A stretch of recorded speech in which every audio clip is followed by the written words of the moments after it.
Hello and welcome back. दोस्तों इस video में हम पढ़ेंगे gender law and human rights. Human rights तो नहीं पढ़ेंगे, जेंडर लॉ पढ़ेंगे। देखो फीमेल सुपरवाइजर का अगर आप स्पेशलाइजेशन का सिलेबस उठाएंगे तो उसमें ये आपको टॉपिक देखने को मिलता है जेंडर लॉ। ठीक है, ह्यूमन राइट्स को तो हम बाद में पढ़ेंगे, जेंडर लॉ की बात करते हैं। दोस्तों देखो जेंडर लॉ, पिछली वीडियो अगर आपने नहीं देखी तो आप देख सकते हैं, डिस्क्रिप्शन में मैं उसको दे देता हूं। और वो क्या है, gender in equality. Gender in equality, ठीक है भाई। ये तो आप देखो, इस बात को तो आप डिनाई नहीं कर सकते कि जेंडर बेस्ड इनइक्वालिटीज हैं।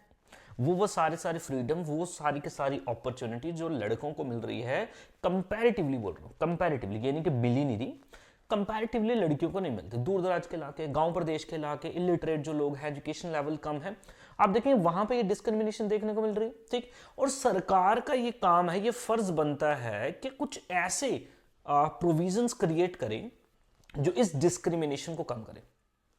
ठीक है, जो सदियों से होता है डिस्क्रिमिनेशन जो है, इस डिस्क्रिमिनेशन को क्या करे, कम करे। और ऐसे लॉ जो इस डिस्क्रिमिनेशन को कम करेंगे उसको बोलते हैं जेंडर लॉ, उसको बोलते हैं gender law. Very simple. Gender law क्या है? जेंडर लॉ वो लॉ है जो डिस्क्रिमिनेशन, जो लॉज डिस्क्रिमिनेशन कर रहे हैं या फिर जो टैबूज रहे हैं शुरू से, डिस्क्रिमिनेशन को खत्म करने वाले लॉ को क्या बोलेंगे, जेंडर लॉ। ठीक है, बेस्ड ऑन, देखो अब यहां पे अब कई हो सकते हैं, मेल है, फीमेल है, हमारे पास ट्रांसजेंडर भी है। ठीक है जी, ट्रांसजेंडर भी है, तो वो क्या है, वो भी तो एक जेंडर ही है। तीन जेंडर हो गए ना, एक दो और तीन जेंडर। ठीक है जी, तो ये सारे कुछ ऐसे लॉज हैं जो इस डिस्क्रिमिनेशन को खत्म करता है, डिस्क्रिमिनेशन को खत्म करता है। फॉर एग्जांपल के लिए इंडियन कॉन्स्टिट्यूशन का आर्टिकल 14 वो सिंपल बात बोलता है, equality before law, equal protection of law. Fundamental right है सभी का, विमेन को भी मिलता है, मर्द को भी मिलता है, ट्रांसजेंडर को भी मिलता है। मुझे समझ रहे? अच्छा, आर्टिकल 20 राइट टू लाइफ। ठीक है, ये सारे के सारे आप देखेंगे, ये सब लोगों को इरिस्पेक्टिव ऑफ देयर जेंडर, ये लॉज जो हैं सरकार ने बनाए हुए हैं, कॉन्स्टिट्यूशन मेकर्स ने बनाए हैं, हमें ये पढ़ने हैं इंडियन कॉन्टेक्स्ट में। दोस्तों इंडियन, हम देखेंगे हमारे कॉन्स्टिट्यूशन में ऐसे कौन से लॉज हैं जो जेंडर डिस्क्रिमिनेशन को कम करने की कोशिश कर रहे हैं। ठीक है, जो जेंडर डिस्क्रिमिनेशन को कम करने की कोशिश कर रहे हैं। चलिए दोस्तों वीडियो स्टार्ट करते हैं। आप देख रहे हैं स्टडी नॉर्म्स, मैं हूं रेमो। चले, gender law. Gender law is a legal field that focuses on the issues related to gender equality and discrimination based on sex, gender identity and sexual orientation. Very simple. Definitions को तो आपको वैसे किसी ने पूछना नहीं है कि जेंडर लॉ क्या होता है, चलो पूछ भी लो तो मैंने आपको बता दिया।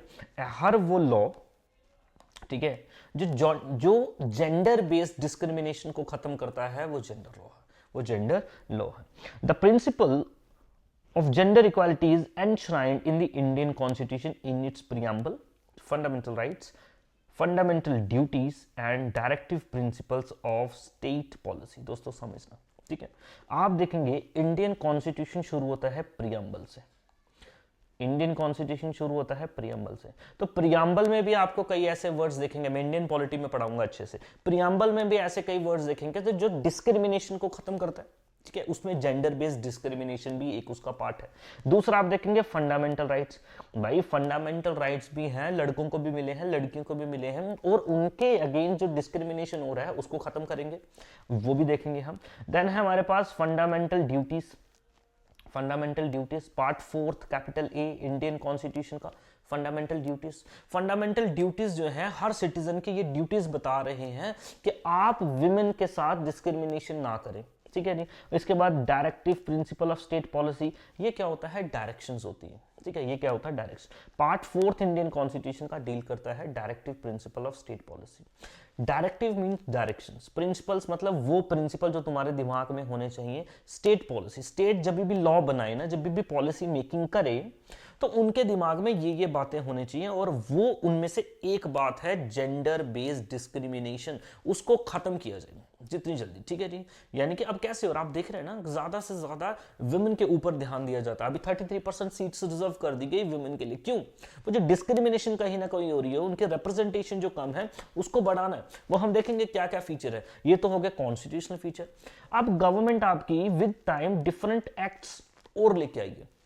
एक्ट्स लेके आई है, जिसे आप लॉज बोल सकते हैं, ठीक है, जो इस जेंडर बेस्ड डिस्क्रिमिनेशन को खत्म करता है। हमने इसको पढ़ना है, यही हमारा आज का टॉपिक है। ह्यूमन राइट हम नेक्स्ट टॉपिक में पढ़ेंगे। चले दोस्तों, the constitution not only grants equality to women, सिर्फ इक्वालिटी देता नहीं है, but also empower the state to adopt measure of positive discrimination in favour of women.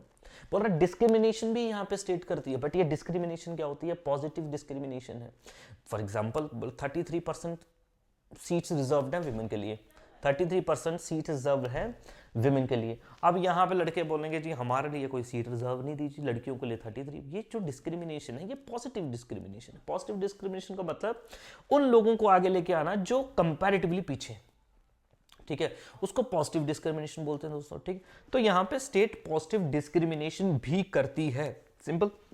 चलो, within the framework of democratic polity, laws, plans and programmes have aimed for the women advancement in different spheres, वो हम देखेंगे, हम पढ़ेंगे gender laws. The Constitution of India not only removes inequalities but provides special status to women. Also provide various empowering provisions to bring up dominated women in the society through various opportunities. आप देखते हैं, अब इसमें बोलने की जरूरत नहीं, आए दिन आपको ये सारी चीजें, different laws, different schemes related to women देखने को आपको मिलती है। इवन विमेन के नाम में अगर कई चीजें रजिस्टर की जाएं तो आपको जो टैक्स लगता है वो भी कम। फॉर एग्जाम्पल के लिए अगर आप लैंड, ठीक है, आपकी मदर के नाम में रजिस्टर कराते हैं, आपकी बहन के नाम में रजिस्टर करते हैं, तो वो जो फीस जो आपके नाम पे लगनी थी लड़की के नाम पे कम लगेगी, ठीक है। क्यों? क्योंकि वुमेन की पोजीशन को एनहांस करना। दोस्तों ये सारे के सारे लॉ क्या हैं? जेंडर लॉ है, सिंपल, हमें यही पढ़ना है। जेंडर लॉ कौन कौन से इंडिया में जेंडर लॉ है, ठीक है, बहुत सारे जेंडर लॉ हैं, लेकिन इंपॉर्टेंट हम देखेंगे, आपको पूछ सकता है। Also there are many legislation, यानी कि विद टाइम लॉ लेके आए हैं साथ में, which aimed at not removing the inequality only but to punish the offender of discrimination under various instances. punishment भी रहेगी।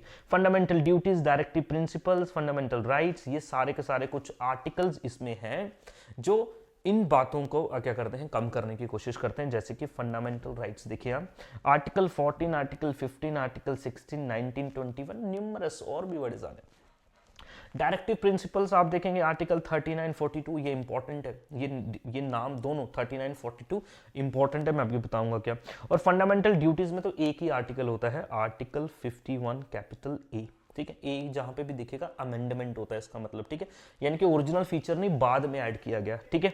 तो फंडामेंटल ड्यूटीज बाद में ही ऐड की गई थी इंडियन कॉन्स्टिट्यूशन में, पहले नहीं थी। जब हमारा कॉन्स्टिट्यूशन इंप्लीमेंट करवाया गया ना 1950 में, तब नहीं था, ठीक है। देन बाद में आप देखेंगे इसको इंसर्ट किया जाता है। चलो जी, वो इंडियन पॉलिटी में हम पढ़ेंगे। चलो दोस्तों, तो पहले कॉन्स्टिट्यूशनल प्रोविजन की हम बात करेंगे, देन कॉन्स्टिट्यूशनल प्रोविजंस में भी हम पहले फंडामेंटल राइट्स की बात करेंगे। फंडामेंटल राइट्स, ठीक है, फंडामेंटल राइट्स थोड़ा सा मैं आपको ब्रीफ बता देता हूं। देखो कितने 6 फंडामेंटल राइट्स है दोस्तों हमारे पास। कितने फंडामेंटल राइट्स है? 6। आज के टाइम पे 6 फंडामेंटल राइट्स है। पहला फंडामेंटल राइट है right to equality, right to equality, ठीक है जी।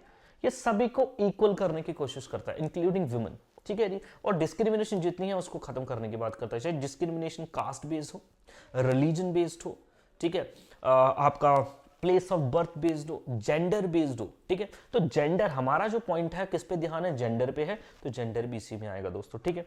आर्टिकल 12 से लेके 35 तक इंडियन कॉन्स्टिट्यूशन में डील करते हैं किसके? फंडामेंटल राइट्स के साथ। इंडियन पॉलिटी भी मैं पढ़ाऊंगा आपको, डोंट वरी।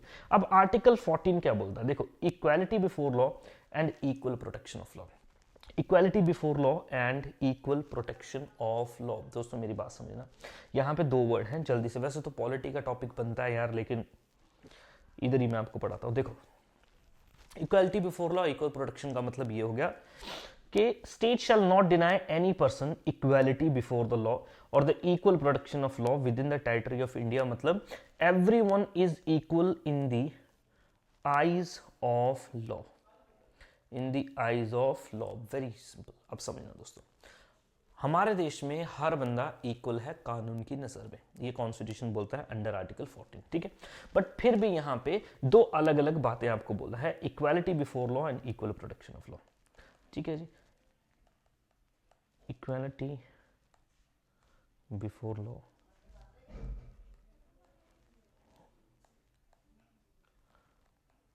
और इक्वल प्रोटेक्शन ऑफ लॉ।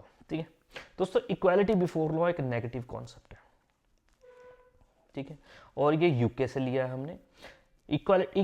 अच्छा, उस इक्वल प्रोटेक्शन ऑफ लॉ जो है ये एक पॉजिटिव कॉन्सेप्ट है दोस्तों, और ये यूएस कॉन्स्टिट्यूशन से हमने लिया दोस्तों। आप समझ ना इसका मतलब क्या है, ठीक है। इक्वालिटी बिफोर लॉ बोलता है कि हर बंदा कानून की नजर में इक्वल है, कोई भी डिस्क्रिमिनेशन नहीं हो सकती, चाहे वो लड़का है, चाहे वो लड़की है, चाहे वो गरीब है, चाहे कोई अमीर है, चाहे वो पढ़ा है, अनपढ़ है, सिमिलर। फॉर एग्जांपल, अगर कोई बंदा कोई क्राइम करता है, कोई मर्डर करता है, जो सजा एक लड़के को मिलनी वही एक लड़की को मिलनी है, ठीक है जी, कोई भी डिस्क्रिमिनेशन यहाँ पे नहीं हो सकती। बट दूसरी ओर जो इक्वल प्रोटेक्शन बोलता है ना, इक्वल प्रोटेक्शन में दोस्तों इतनी सी एक बात, सिंपल सी एक बात याद कर लेना, और वो बात क्या है, इक्वल ट्रीटमेंट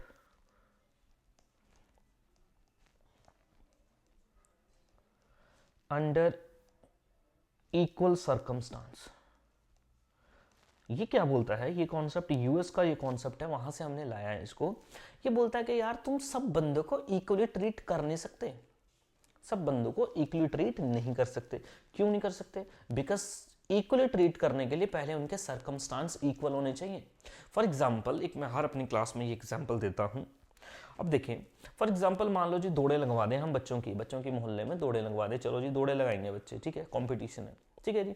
उन दौड़ों में आपने ठीक ठाक सब बच्चे खड़े कर दिए दौड़ लगाने के लिए, बट एक बच्चा ऐसा है फॉर एग्जाम्पल जिसके पाँव में कुछ प्रॉब्लम है, वो चल भी नहीं पाता है। आप बोलोगे नहीं जी हमने क्या करना है, इक्वालिटी स्टैब्लिश करनी, आपने उस बच्चे को भी इन्हीं के साथ दौड़ा दिया, क्या वो इक्वालिटी हुई?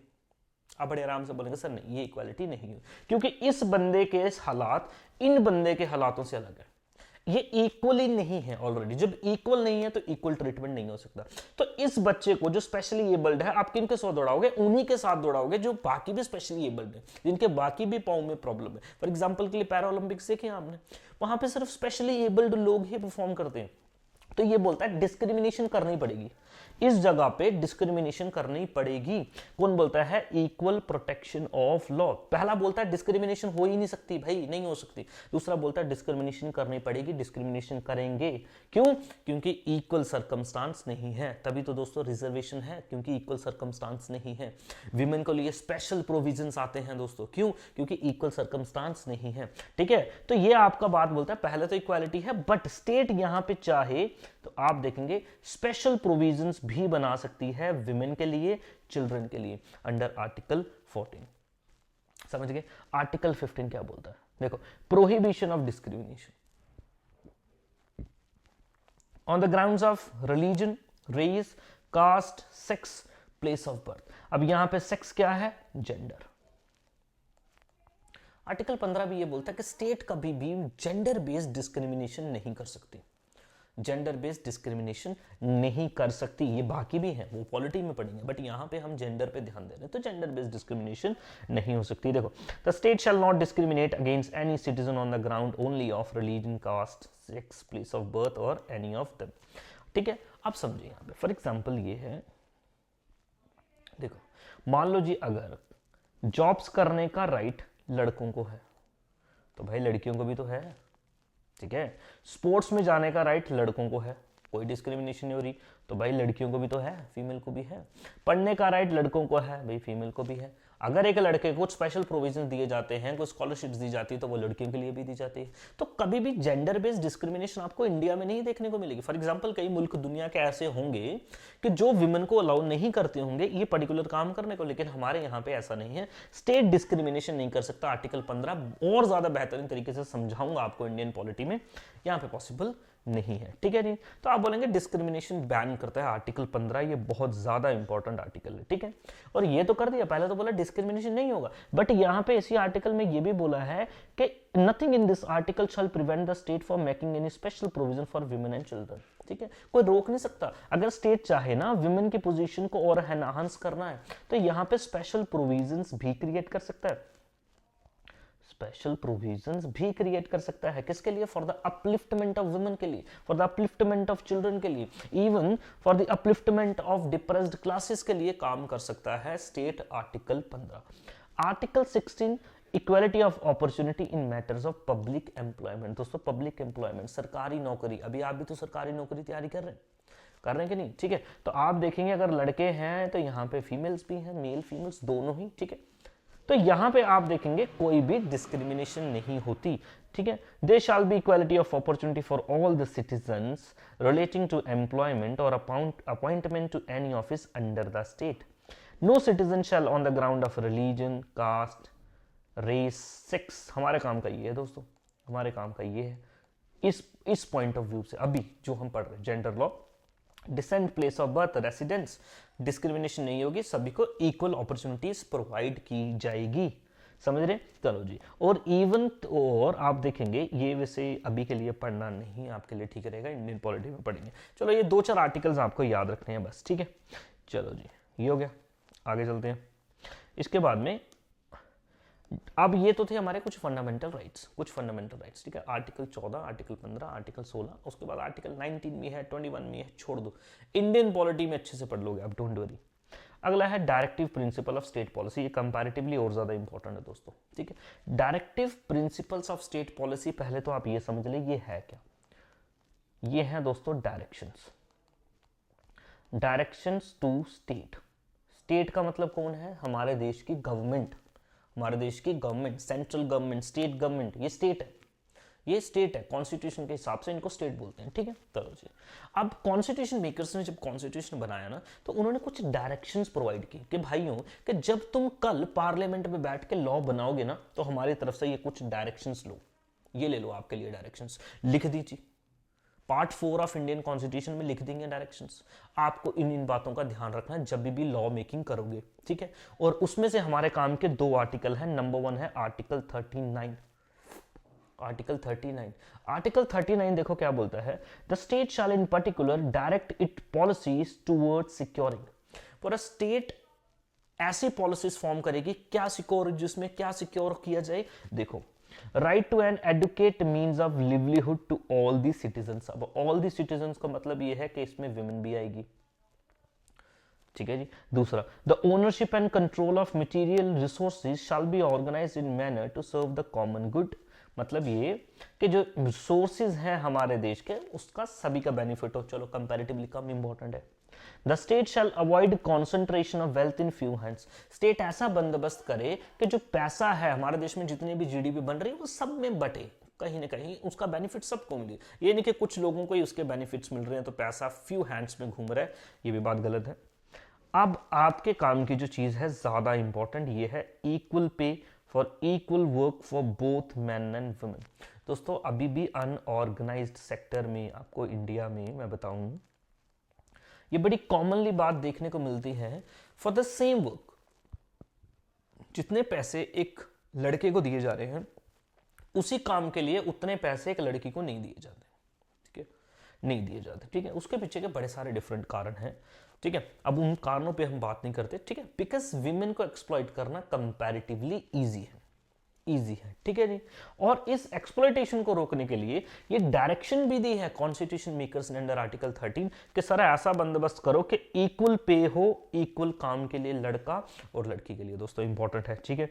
The protection of strength of health of the workers, children and youth shall not be exploited. तो कम से कम आप इधर एक बात याद रख लेना, equal pay for equal work under article 39। दोस्तों आर्टिकल 42 डायरेक्टिव प्रिंसिपल्स में ही आता है। दोस्तों देखो, आर्टिकल 36, देखो अभी बोला ना मैंने आपको, आर्टिकल 12 से लेके 35 तक डील करते हैं फंडामेंटल राइट्स। फिर आर्टिकल 36 से लेके 31 डील करते हैं directive principle of state policy, और आर्टिकल 1 कैपिटल ए डील करते हैं फंडामेंटल ड्यूटीज।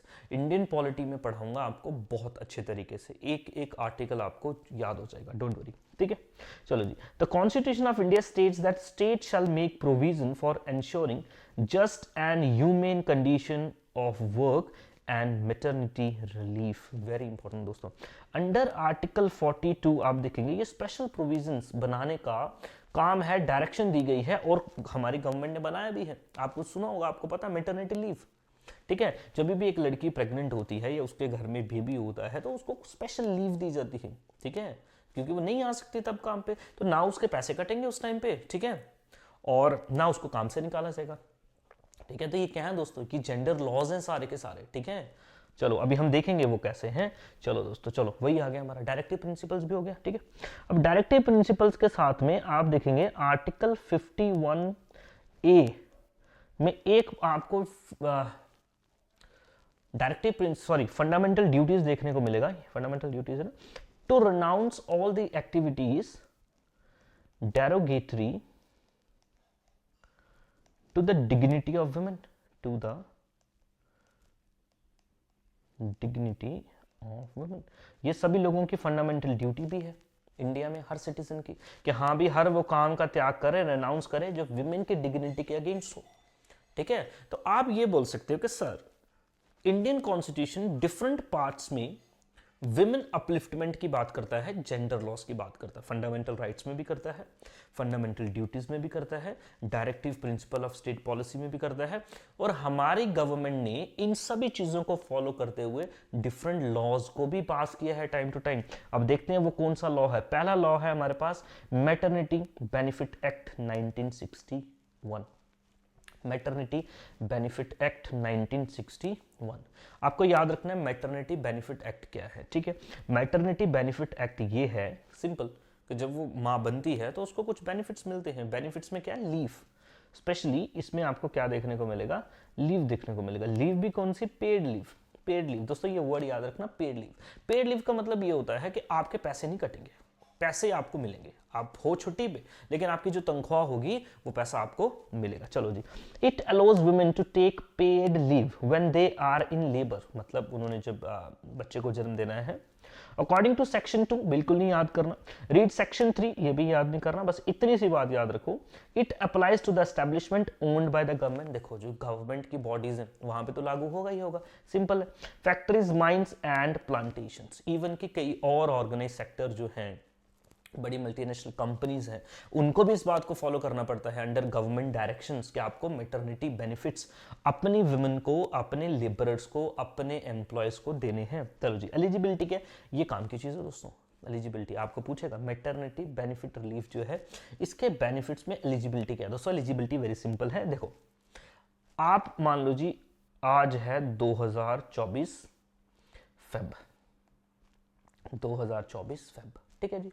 2024 फेब में आप हो तो आप ना, अगर मान लो आज आप अप्लाई कर रहे हो मैटरनिटी बेनिफिट्स के लिए या लीव के लिए, तो पिछले एक साल में, पिछले 12 महीने के टाइम में, पिछले 12 महीने के टाइम में आप कम से कम 80 दिन, कम से कम कितने दिन, 80 दिन, 80 डेज तक एज एम्प्लॉय उस ऑफिस में काम करते होने चाहिए।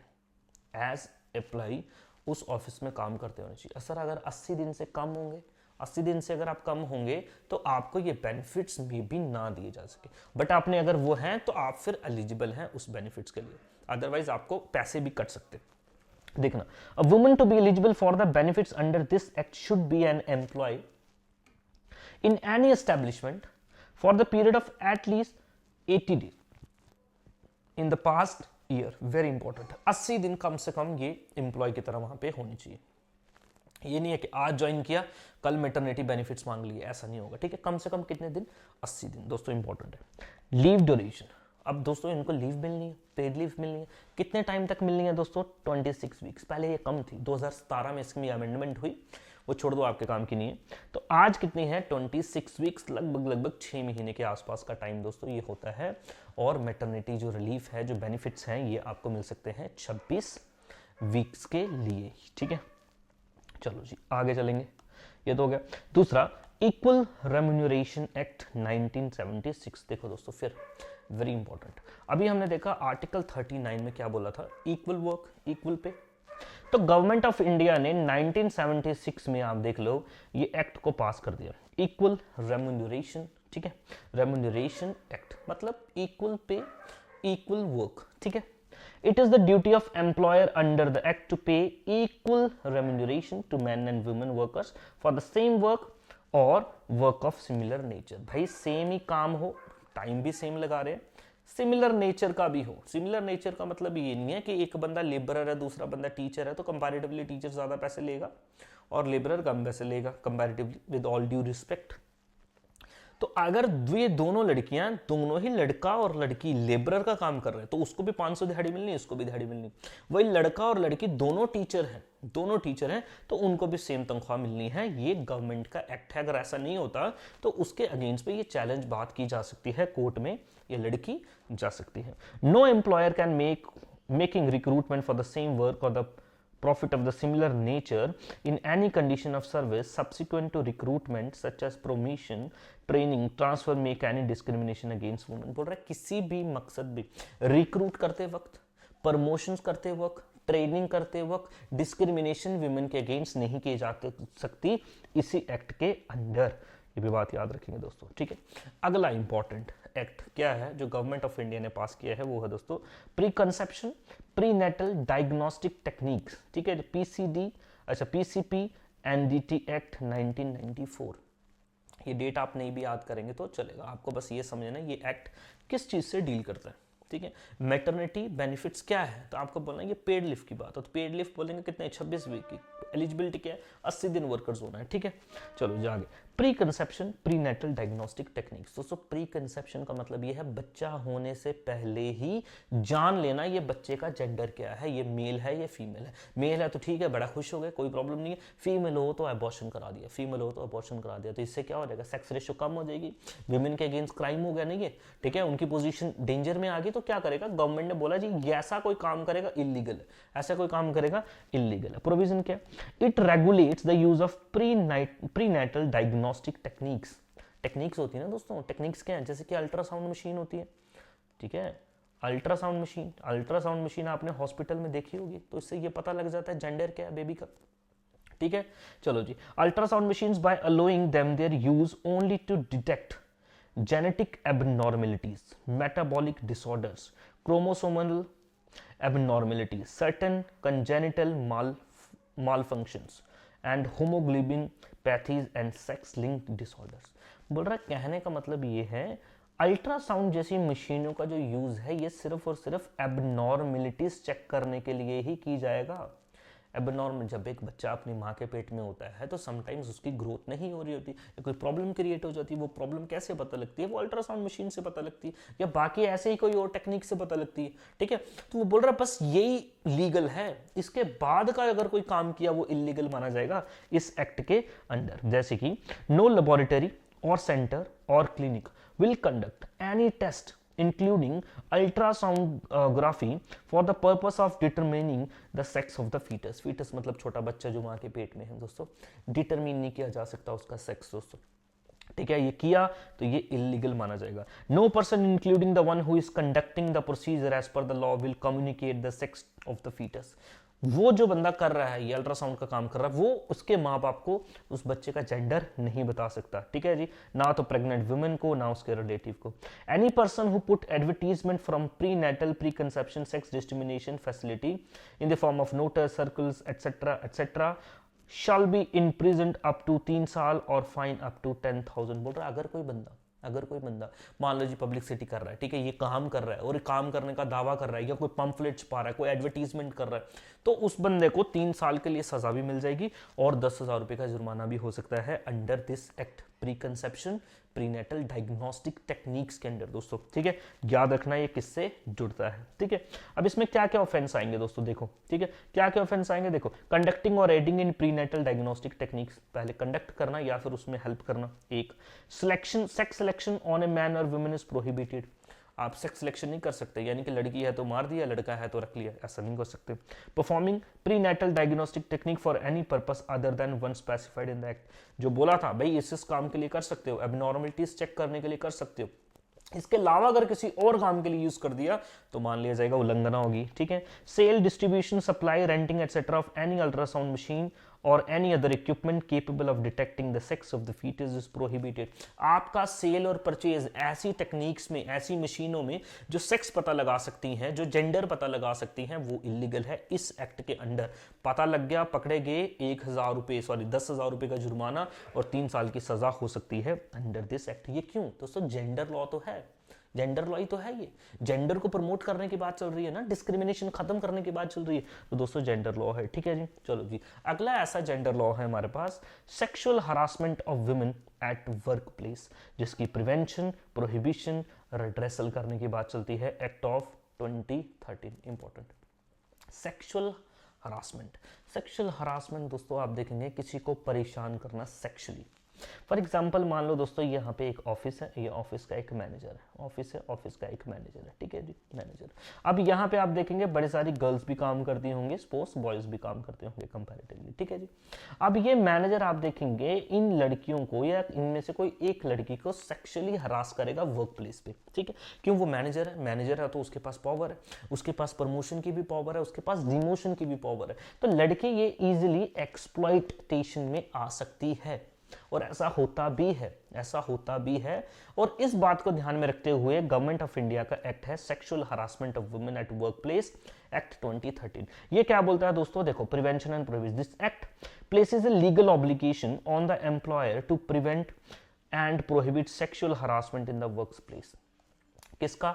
एम्प्लॉयर्स का। एम्प्लॉयर्स दोस्तों देखो, एम्प्लॉयर कौन है? जिसकी कंपनी है, जिस बंदे ने काम पे लगाए हैं लोग, वो एम्प्लॉयर है, काम करने वाले लोग एम्प्लॉय हैं।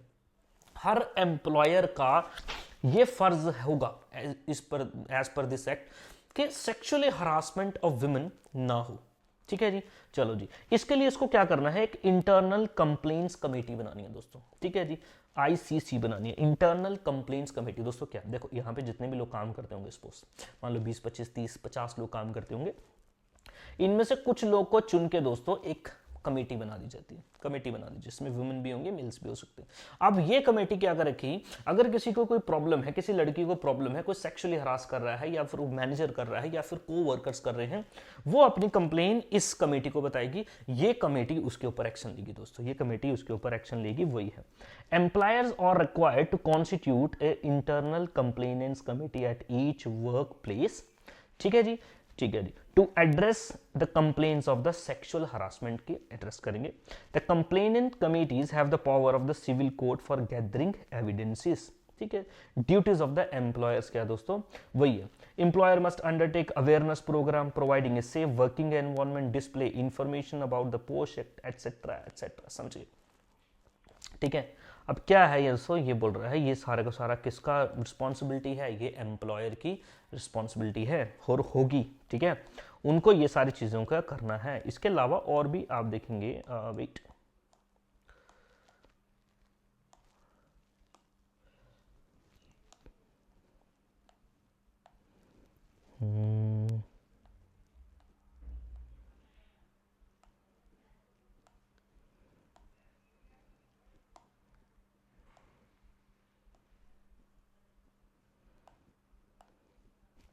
चलो देखो दोस्तों, ये था हमारा कुछ इंपॉर्टेंट एक्ट। इसके अलावा और भी बड़े सारे इंपॉर्टेंट एक्ट्स हो सकते हैं दोस्तों, और है, ठीक है। फॉर एग्जांपल के लिए डाउरी प्रोहिबिशन एक्ट, डाउरी, ठीक है, डाउरी प्रोहिबिशन एक्ट। अगर दोस्तों ये पता लगता है कोई डाउरी के लिए मांग रहा है, मांग कर रहा है, गिफ्ट्स मांग रहा है वुमेन से, और उसको परेशान किए जा रहा है, तो उसके ऊपर भी आपको पता है स्पेशल लॉ है और उसके अगेंस्ट सख्त कार्रवाई होती है दोस्तों, ठीक है जी, डाउरी प्रोहिबिशन एक्ट, ठीक है। अच्छा जी, इसके बाद मैटरनिटी लीव होगी आपकी, देन उसके बाद सेक्सुअल हरासमेंट होगी दोस्तों। इस तरीके से और भी बड़े सारे एक्ट्स हो सकते हैं या हैं भी हमारे देश में, जैसे कि डोमेस्टिक वायलेंस, ठीक है ना, डोमेस्टिक वायलेंस एक्ट, ठीक है। तो ये सारे के सारे कुछ एक्ट्स हैं जो जेंडर लॉज हैं, जेंडर लॉ, सरकार, कॉन्स्टिट्यूशन, इनकी ये कोशिश है किस तरीके से डिस्क्रिमिनेशन को कम किया जाए। This is all about gender law. अगली वीडियो में हम पढ़ेंगे ह्यूमन राइट्स, ह्यूमन राइट्स, ठीक है दोस्तों, ह्यूमन राइट्स बहुत अच्छे से पढ़ेंगे।